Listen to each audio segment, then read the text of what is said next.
Vos pieds ont de la valeur. Ne laissez pas une amputation vous le rappeler, car le diabète sucré n'est pas synonyme de vie sucrée.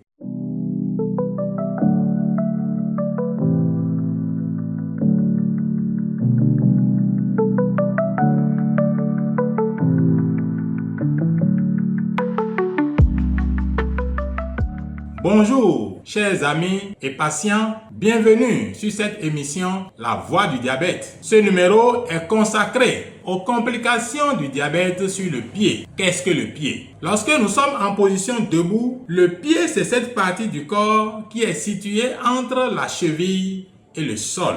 C'est une partie du corps qui est soumise à d'importantes fragilités pour plusieurs raisons. D'abord, le pied, c'est la partie du corps la plus éloignée du cœur.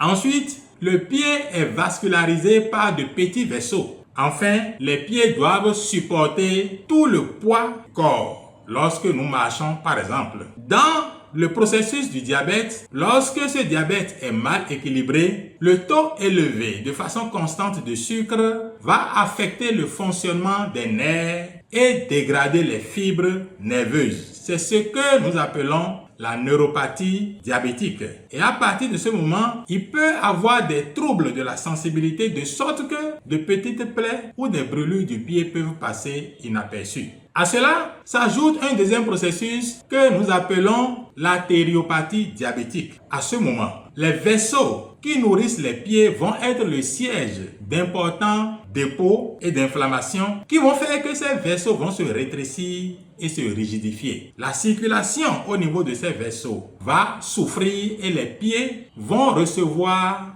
difficilement de l'oxygène. Si en ce moment, une petite plaie survenait au niveau des pieds, sa cicatrisation pourrait être difficile et si cette plaie s'infectait, la guérison de cette infection pourrait être compromise. Alors, cette petite plaie va facilement devenir un ulcère chronique. Et si rien n'est fait, avec l'infection, cet ulcère chronique va avancer vers une nécrose tissulaire au niveau des pieds qui, à son tour, va progresser vers une gangrène. En ce moment, l'amputation devient une nécessité pour sauver votre pied.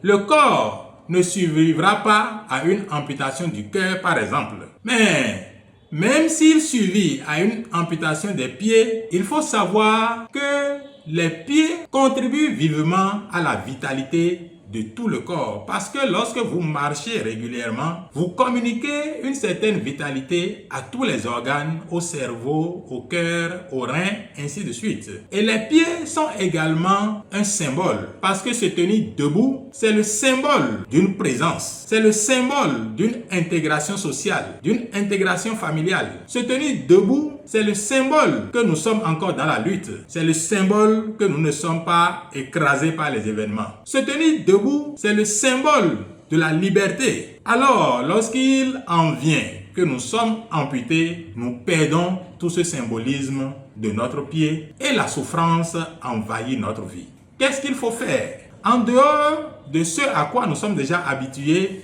nous vous exhortons à inspecter régulièrement vos pieds, à éviter de marcher les pieds nus, à vous protéger les pieds par des chaussures adaptées. Il est important de couper court les ongles et à angle droit. Évitez de s'attaquer au coin des ongles. Il est également important de savoir hydrater ses pieds tout en les séchant convenablement pour éviter que les espaces inter-orteils soient mouillés. Nous vous exhortons à consulter les spécialistes du diabète le plus tôt possible lorsque vous remarquez des anomalies au niveau de vos pieds. Si vous menez ce combat, vous allez réduire drastiquement les dommages du diabète sur vos pieds et en ce moment, le diabète sucré pourrait être synonyme de vie sucrée.